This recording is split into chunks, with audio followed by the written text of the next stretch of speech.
Hoje é terça-feira, 18 de agosto de 2020, e choveu bastante em São Paulo, está um tempo nublado e tal, mas vamos falar aqui de uma festa muito iluminada. Hoje, terça-feira, 18, o presidente da República, Jair Bolsonaro, recebeu para o café da manhã o seu novo líder no governo, na Câmara dos Deputados, o deputado Ricardo Barros, de Maringá, lá no Paraná, ex-prefeito, e, segundo o Bolsonaro, festejou, depois do café da manhã, ele estaria muito feliz e muito grato com a chegada dele para mudar o Brasil. Essa é a piada do século. Bom, eu já falei quem é Ricardo Barros, né? Foi líder do Fernando Henrique Cardoso, vice-líder do Lula, vice-líder da Dilma, ministro da Saúde do Temer e, como revela Thaís Oyama, que sabe tudo de Planalto, né? Na sua coluna no UOL, um frequentador, digamos, como dizem os franceses, habitué, né? Da Operação Lava Jato e do combate à corrupção. Só que ele é acusado de corrupção. Vamos pegar aqui a lista que ela publicou. Em 2009 foi condenado a ressarcir os cofres públicos por fraude na venda de maquinário público durante o período em que ocupou a prefeitura de Maringá, no Paraná. Em 2016, despontou nas planilhas da Odebrecht como suposto beneficiário do propinoduto que irrigava as contas de dezenas de políticos em Brasília. No ano passado, foi denunciado pelo Ministério Público Federal por atos de improbidade administrativa durante o período em que foi ministro da Saúde do governo Temer. Ontem, o site O Antagonista revelou que o deputado é também acusado de receber 5 milhões de reais em propina da Galvão Engenharia. Uma coisa que se pode dizer que ele é uma pessoa experiente. Aliás, mesmo sendo do baixíssimo clero, e eu conheço bem, muito bem, eu diria que ele conseguiu, além do grande feito de ser líder do governo Bolsonaro, para implantar uma polícia, para mudar o Brasil, ele também foi tema do editorial principal do jornal Estado de São Paulo. Sim, que achou bastante sintomática a declaração que ele deu à Rádio Eldorado, dizendo que isso funciona no Brasil. É assim que o Brasil funciona. É isso aí. É assim que o Brasil funciona e parece que estamos condenados eternamente a ver o Brasil funcionando assim, num presidencialismo de coalizão, que na verdade é de colisão. É isso aí. Enquanto o Ricardo Barros se instala, levando algumas surras aí nas votações de derrubada de veto do presidente, eu vou ser obrigado a voltar a um outro tema de ontem, né? A Sara Giromini teve o seu perfil bloqueado porque revelou o nome da criança de 10 anos que foi estuprada em São Mateus, no Espírito Santo, e o endereço do hospital onde ela foi interromper a gravidez indesejada, violenta, abrupta. E lá estava sendo esperada à porta do hospital por um grupo de manifestantes da comunidade católica Porta Fidei, que considera o aborto algo mais abominável do que a pedofilia, a agressão sexual de uma criança, inclusive produzindo o fruto já direto do aborto, porque a legislação autoriza que haja o aborto. É claro que isso é uma aberração.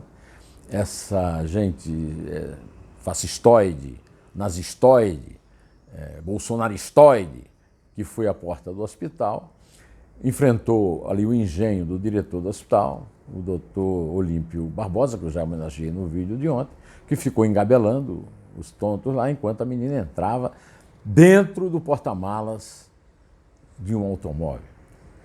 A menina que foi violentada durante 4 anos, no mínimo, por um parente, o tal foi preso, o tio, que foi acusado por ela, foi preso em Betim, na Grande Belo Horizonte, na manhã desta terça-feira, e disse à polícia que havia outros candidatos à paternidade dessa criança que foi abortada. Seria o avô e outro tio. Por aí se tira a miséria material e moral em que estamos mergulhados, incluindo os grupos abortistas e anti-abortistas que foram para a porta do hospital discutir o aborto quando se tratava de outro crime, de um crime abominável, execrável, que fica apagado na história por causa dessa discussão política que se diz ideológica, mas isso não é verdade. Essa questão do aborto não é uma questão ideológica, ideia e ideologia são coisas muito diferentes disso. Nesse momento de tragédia, né, em que o Brasil vive, em que as pessoas não conseguem mais se entender, são todas inimigas umas das outras porque pensam de forma diferente. Por falar nisso, eu quero aqui reconhecer meu amigo Walter Fanganiello Meyerovitch, o desembargador, o presidente do Instituto Giovanni Falcone contra a Corrupção, e que sempre admirou muito o decano do Supremo, Celso de Mello. E eu quero dizer que hoje cedo, na Rádio Eldorado, eu li um parágrafo do despacho que o Celso de Mello deu, suspendendo 2 processos do Conselho Nacional do Ministério Público, que poderiam tirar o procurador Deltan Dallagnol da Força-Tarefa da Lava Jato em Curitiba, estavam para ser previstos, para ser discutidos hoje, e a sessão começou com um dos relatores, todos eles ligados àquela velha turma da nova política, né, do Centrão, né, a nova política do Bolsonaro, reclamou que poderia levar o cara a casa à prescrição, como se estivesse tratando de um bandido perigosíssimo, e não de um procurador da República. E eu reconheço que o texto do Celso de Mello é antológico. E tanto é antológico que eu vou ler para você.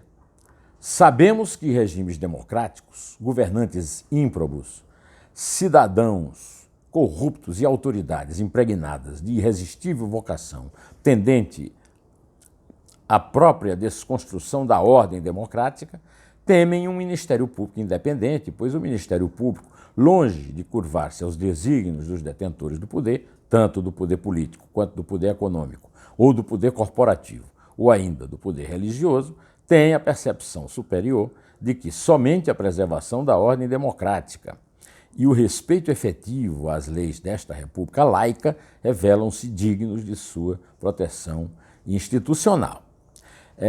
Na mesma direção do decano, o vice-presidente do Supremo Tribunal Federal, que vai assumir no dia 10 de setembro a presidência, Luiz Fux, também decidiu que uma advertência aplicada contra o Deltan Dallagnol não deve ser considerada no julgamento de outros 3 processos previstos na pauta do Conselho Nacional do Ministério Público, que miram o procurador e estavam marcados para hoje. A liminar de Fux garante os bons antecedentes do procurador e assim pode favorecer a defesa em um julgamento de grande importância. Um pedido que pode levar ao afastamento de Deltan também da Lava Jato, mas não imediatamente. Bom, essa parada não foi decidida porque o Supremo está dividido, acho que pela metade, nessa questão da Lava Jato.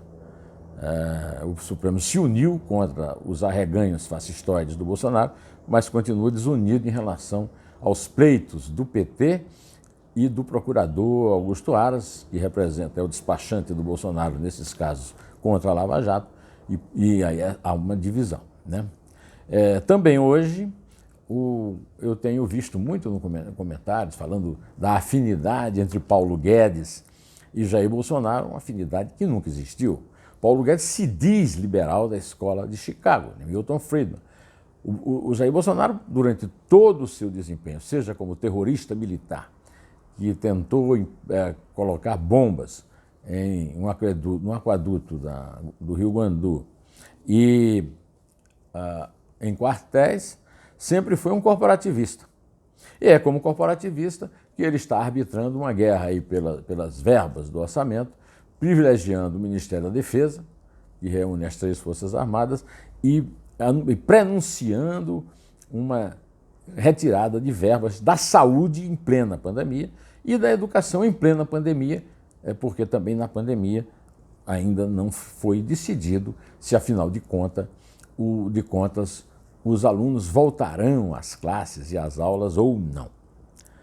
Por fim, o último assunto aqui que eu gostaria de tratar com vocês de respeito a Onyx Lorenzoni. Aí eu faço um apelo para que o Nando Moura venha em meu socorro, porque o Nando Moura sempre concordou comigo quando eu apontei o Onyx Lorenzoni como um erro fatídico do Bolsonaro, se ele realmente tivesse, em algum momento, a intenção de atender a grande maioria dos eleitores